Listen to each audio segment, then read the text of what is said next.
Helmet. Ito, mga 3 taon ko nang hindi nalilinis to eh. Ayan, ito. Ready mo yung pambayad.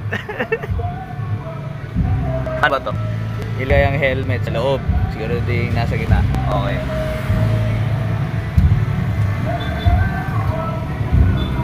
Yan din ha.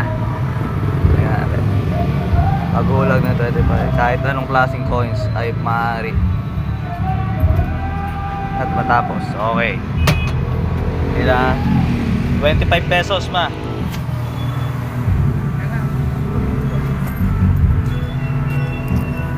Ito meron na ako dito. 5 pesos na lang. Okay, kahit ano daw pwedeng gamitin.